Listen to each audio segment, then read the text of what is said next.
Welcome to It's in the Details. My name is Damian Waith, and please do remember to share, like, rate, review, subscribe, comment, wherever you get the show. We've got a weirdest thing I've seen on TV lately. Carlos Alcaraz seems to be the newest big thing in men's tennis. But first, if you did not tune in last week, I dug into Super Pumped, The Battle for Uber. Super Pump is a mini-series detailing basically how this behemoth we know as Uber became Uber and all of the trials and tribulations that got us to this place. It's a really good show. It's a really, really good show. I thoroughly enjoyed it, even though there are so many unenjoyable things about what made Uber Uber. But I really enjoyed it. It was really fun. I thought it was really well acted. Joseph Gordon-Levitt plays Travis Kalanick. And I really feel like I've liked Joseph Gordon-Levitt in everything I've seen him in, dating all the way back to Third Rock from the Sun. It wasn't my favorite show, but I liked it, and I liked him in it. It was good. It was good. Looper is a movie I really enjoy with Joseph Gordon-Levitt and Bruce Willis. I've actually seen that a number of times. That is a real mind bender you should get your hands around if you can. But it's almost as if, and I mean this is no disrespect.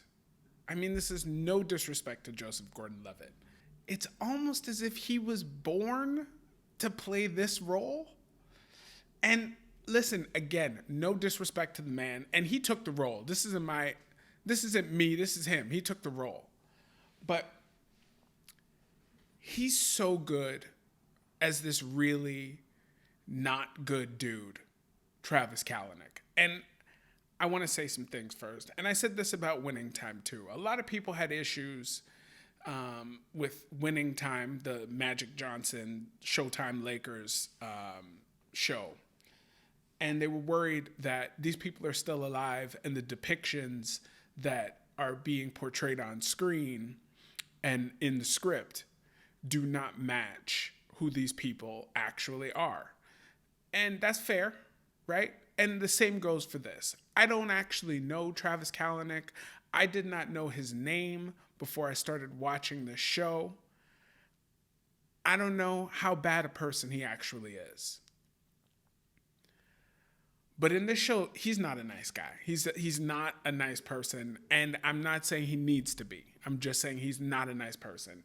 And Joseph Gordon-Levitt took what they gave him in the script. He probably took some good direction. He probably watched some of the, Travis Kalanick's interviews and press conferences and whatnot. But it's a good portrayal. It's an entertaining portrayal, I should say. Because this dude, Travis, is very intelligent. I don't want to take anything away from that. He seems to be a very smart man, at least, again, in the portrayal of this show.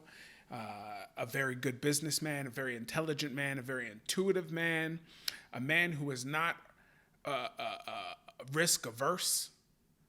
He's willing to go after the things he wants, to get the things that he wants. And some might even say things that he feels he needs or is deserving of, which is problematic, I would say. But in a role where it seems he could have so easily just slid off the edge into cartoonish, unbelievable character portrayal, he doesn't do it. He doesn't do it. And they do a lot of things in the show to amp up the comic book, video game nature of everything that's going on in and around Uber. They do a lot in the show to amp that up. And to me, that struck a great balance where they could have had the actor go even further with what he was doing, and instead they had him. I'm gonna say this of my own volition. They had him temper down some of the theatrics he could have really gone into, and there are some, like, they definitely give you a feeling that this Travis Kalanick during these times is slightly unhinged, but it never drifts off into unbelievable, right? It never gets that far, but they support it with all of these graphics and things on the screen. They really support it that way. The other thing that's really interesting with that character specifically is in episode 1, we get these voiceovers. There's no real clear direction who these voiceovers are from or who this voice belongs to, but I had the subtitles on as I do, and when the first voiceover came on, it said TK. Travis Kalanick goes by TK apparently to his friends, and the voiceover is Quentin Tarantino. So for episode 1, the subtitles say TK, you hear Quentin Tarantino's voice. For the rest of the series, when the voiceover comes on, it says Tarantino. So was the portrayal by Quentin Tarantino to be Travis Kalanick's inner monologue? When you watch the whole series and you watch it back, it feels that way. It feels that it is fine that may be what they were going for. But it was a little bit confusing to me. It could have just been a narrator, or it could have been Travis's inner monologue. I'm good with both, but it could have been cleaned up, just tightened up a little bit. But yeah, I could not believe how well he did in a character, and he does not turn Travis into, at least not for me, he does not turn him into a sympathetic figure. But you're not really, at least me, you're not really actively rooting against him. And that might be a product of knowing what Uber is today and how huge it is and all of those things. And I'm not going to, as I said last week, I'm not going to spoil the ending of this show, because even though it's public knowledge and this is historical, and or at least the facts are historical. I shouldn't say all of them, but at least the facts are historical. So you could get on the internet and find out exactly what's going on and what has happened since and all of those things, which I did like a fool and spoiled all the good stuff that's coming at the end. But I'm not going to do that to you. Okay, so if you don't already know and you're interested in this show, just watch the show. Don't Google anything while you're watching it, okay? But he did such a great job. The other person that did a great job is Kyle Chandler. Kyle Chandler plays his venture capitalist, his prime investor in the early days. And Kyle Chandler is a strong actor. I've always loved Kyle Chandler, particularly from Friday Night Lights, the TV show. And I've seen him in a couple other movies. Those were fine. They weren't great movies. Fine. Kyle Chandler is this steadying force in almost everything I've seen him in. He is that dutiful, just rock of a human being. He's there as that center point for everyone to revolve around, and they can come find themselves back wherever Kyle Chandler's character resides. Just, my world is spinning. Find Kyle Chandler's character and shit will calm down. Okay? And that's very much what he is here, playing Bill Gurley opposite Travis Kalanick.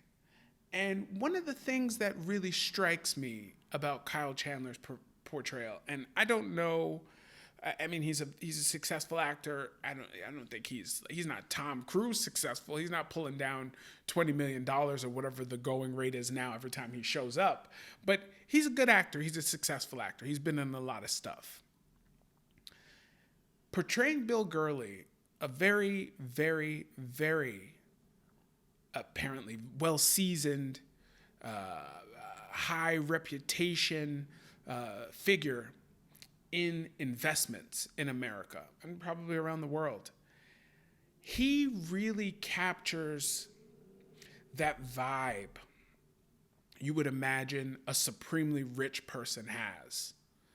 When they enter a room, if there are other people in that room who know that rich guy is that rich guy, he seems to carry the weight appropriately of someone who has hundreds and hundreds of millions, if not billions of dollars in the bank account. He carries that weight. He carries that weight really well in this show. Like, you feel it when he comes on the screen, and he's with other actors who are also looking at him that way, so that helps carry it across and really sell it. But I believed it. And I've seen him do other stuff. It's not like he's some dude that I've never seen before, and I was like, oh, wow, he plays Rich really well. No. I know who this dude is. He plays Rich really, really well. Really well. Put it this way. Say you're a person who is concerned with just a general safety. Just a general safety where you're always observant of your surroundings. You just know who's around. You know who looks a little suspicious. You know, you're generally suspicious. Like you're just aware of your surroundings. You know that dude back there looks a little suspicious. I'm gonna keep my eye on him from time to time. You're surveilling your surroundings, right? That kind of person would be very much aware if they got on a plane and Mike Tyson was on it, right? You'd know without even seeing it. You'd be like,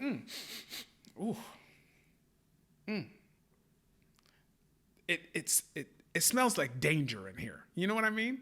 You could feel it. You could feel the danger without even seeing Mike Tyson on the plane. Or at least you should, you know? And that's the vibe.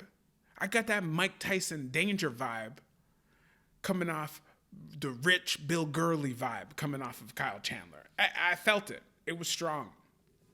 And he did a great job in this, just being that steadying force, understanding that another founder of his, another person he's investing a bunch of money in because he thinks that their company is going to be something in the world.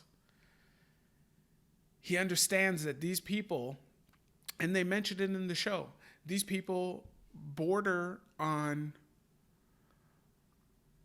being really, really good people that are trying to get something done and established in the world, and being, as they said in the show, David Koresh, being a cult leader. And you got to handle these people appropriately. Like, you can't shut down all their ideas because these people don't think like everybody else.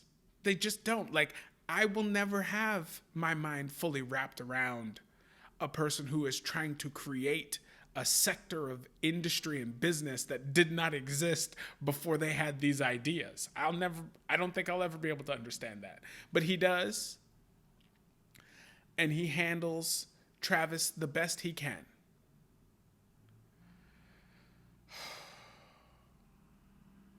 Uma Thurman's in it. Uma Thurman has a good little arc playing Ariana Huffington. I don't know much about Ariana Huffington. I've seen her do some things. They give us a little intro on Ariana Huffington in this show. And I don't know, again, how good the portrayal of Uma Thurman is as Ariana Huffington. But I'll tell you what, I enjoyed it. I enjoyed it a lot. She is a very nuanced character. You could see the love that she has for people. And you can also tell when it comes down to business, she's a killer.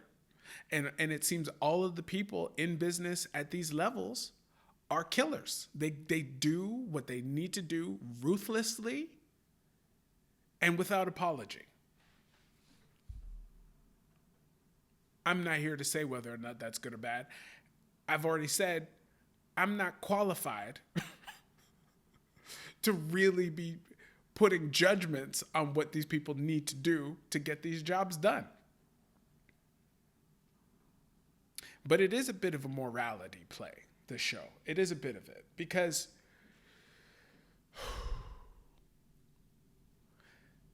there seem to be moments in all of these companies. I shouldn't say all of them. There seem to be moments in most of these companies, these startups, these people who want to be disruptors, who just want to get the thing done. They want to get the job done. They want to create something that never existed and will never go away. But at the beginnings, they all seem to have the understanding that you could treat the people you're working with, not exactly the employees, we'll get back to that in a second, but you'll treat the people you're working with as people. You know, it's towards an end goal, but you know that there are ways to treat people like people. And in the show, they're having a battle getting Uber to be a legal entity in all these various states. And some of the drivers get concerned. Some of the drivers get concerned that they're going to lose their jobs. They're going to go to jail. They have to pay large fines. And they start going around to all the drivers and signing them up for bonuses and incentives. And one of them includes paying the drivers $20 a mile. $20 a mile while they're driving. And they're not going to increase the prices on the riders. You knew that that was possible then, and I'm not saying it was sustainable, but you knew you could do that then when you're trying to crush the industry, create the industry, crush competition, and make sure that the business can stand. You knew you could do that then, and you refused to do something similar now, or even just before you went public. It's just interesting because you don't have to. You don't have to go full on crush the drivers, crush the riders, crush everybody, and take home millions and billions just for yourselves. It's not necessary. But who am I? Who am I to say, really? Some of the things that really intrigued me, though, about shows like these and success stories and scandals and all of those things is thinking about the in-between times with these people. So if you take the beginning of this series when Travis is about to land this huge investor and all this money they need, you know that your life is about to change. You're going to wake up tomorrow morning and everything's going to be changing. And this is kind of like, I don't know if you guys have seen the Genius documentary about Kanye West. But Kanye West has been struggling and producing and doing all these things, much like Travis landing this deal with the venture capitalist. But Kanye's about to land his first contract to make records with Rockefeller. And the way things played out but that day when some people know you because you've been grinding, but people don't know you. You know what I mean? And you sign that contract and you know that when you wake up the next morning, everything is going to be different. That's not to say worldwide everybody's going to know you. And I'm sure there are pockets when stuff like that happens. You drop the first album. Forget the contract. You drop the first album. You know, worldwide, people are going to know you. And that's happening overnight. The success didn't happen overnight. You've been grinding. But the decision that is going to change the way the world sees you is going to happen when you wake up tomorrow morning. I can't even imagine what that feels like. That's got to be such a weird feeling because do you hold on to your anonymity for one more night? Do you just You go to your favorite restaurant, you go to some stores, you go for a walk, you sit in the park. What do, right? Because you have that little piece of anonymity still. Or do you run around telling everybody, I'm about to blow up? You know what I mean? I'm about to blow up. You don't know who I am right now, but when you wake up tomorrow, you're going to be like, oh man, I should have taken a picture with that dude. You know, like that kind of vibe. I find that supremely interesting. And the same with the opposite. Scandal. You've been a success. You've done all sorts of great stuff. You know what I mean? And people find out some of the great stuff you did, you came by it by some heinous means. And you are going to bed knowing everything I ever wanted, I have. And when I wake up tomorrow morning, it's going to all be gone, possibly. And what do you do then? How do you prepare then? Do you stay in the hotel? Do you stay in your house? Do you just stay in hiding as much as possible until you have no choice? And we get all of that in this show and many others, but you get all of that in this show. And then there's the ending. And I'm not going to get into the ending. Just go watch Super Pumped. It's only 7 episodes. You're going to like it a lot, I think.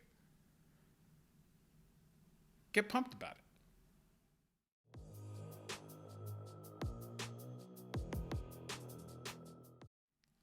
I'm a sports fan. I watch almost all of them. Currently on my radar is the French Open. It's tennis time. We're not going to dig into too much of the tennis, but my homegirl, Iga Swiatek, the new world number 1, she's doing pretty well. At least as I record this, I'm going to find out she got eliminated before I release this episode. But Iga Swiatek from Poland, new world number 1. Give her matches a watch. She's one of those hard workers. She's a grinder. And she's super talented and can destroy you without needing to grind. I love her. She's great. But on the men's side, and I'm not breaking news here. I'm just sharing some stuff I like. There's a young man from Spain, not named Rafael Nadal, but named Carlos Alcaraz. Much like Iga, Carlos has been tearing up the tennis circuit this season. And he's won a bunch of matches and a bunch of tournaments.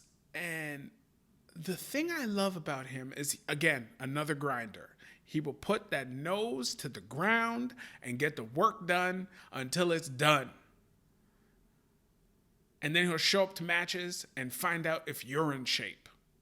Do you have what it takes to chase me off this court? And most dudes have found out they don't. They don't have the skill or the will to get Alcaraz off this court. So he's a grinder. I love that. But the other thing about Carlos is he is as positive a person as you can find. Just relentlessly positive. And a lot of these positive people, they get on my nerves. Overly positive people get on my nerves. I'm a realist. I'm pretty steady. I'm pretty neutral for the most part. But this man is so positive, he just makes you believe. And it's like, I've known about you for 1.5 years, sir. Why is it that every time you look to your player's box, you're looking at your coaches and your family, whoever's in the box, and you're looking at them, and you're looking at them through your eyebrows, and you're nodding at them, and you're pumping that fist like, I know I just lost that point, but I'm going to win the next one. And he's doing it all the time. And he's walking back, and he's pumping the fist, and he's looking through the brows, and he's shaking his head, and he's nodding his head. And I'm like, yo, I'm going to win that match. Negro, you don't play tennis. You can't win this match. He's going to win the match. And guess what? He wins the match. There's an air of inevitability about this young man. And I just don't understand it. I've never seen anything like it. Have I never seen positive people who work really hard on tennis courts? No, I've seen it before. A lot of them work hard. They're all in shape. They're all very talented, and they all have coaches that are telling them to believe and be positive and believe in your work, and you've done the work and you'll get there. But they don't always win. And Carlos Alcaraz isn't going to always win. He's not. He just isn't. And maybe you'll turn on the French Open tomorrow and you'll see a Carlos Alcaraz match and he'll lose. Maybe. But the matches I've been watching, the air of inevitability of him overcoming. Today I was watching his match. He was down 2-1, and when I saw it, he was 2 points away from losing the match, and I found out later he was already down a match point. And this man forced it to 5, was down 3-love in the 5th set, and then won the match anyway. Carlos Alcaraz. Inevitable.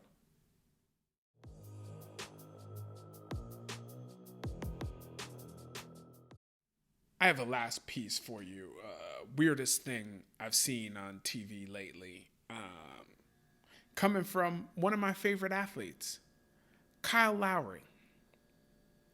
I have to assume they know Canada loves Kyle Lowry.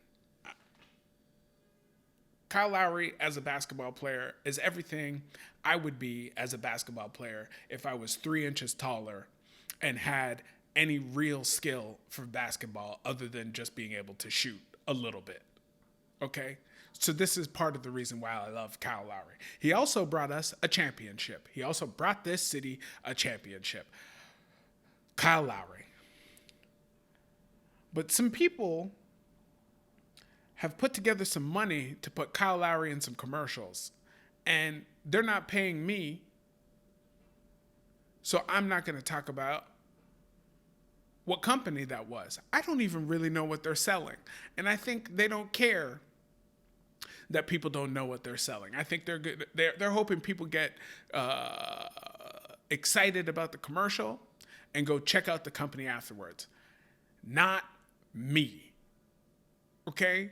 I'm here for the commercials. And Kyle Lowry and this nice young gentleman that they got in the commercials with Kyle Lowry work together very well. That dude, who is not Kyle, does all the heavy lifting.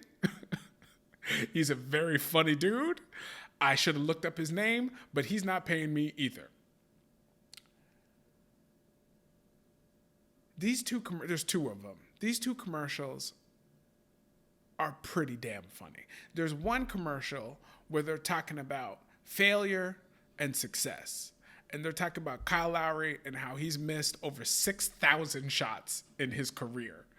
And Kyle is not here for it. And the guy will not stop ridiculing Kyle for it. And it gave me some little chuckles. It was okay.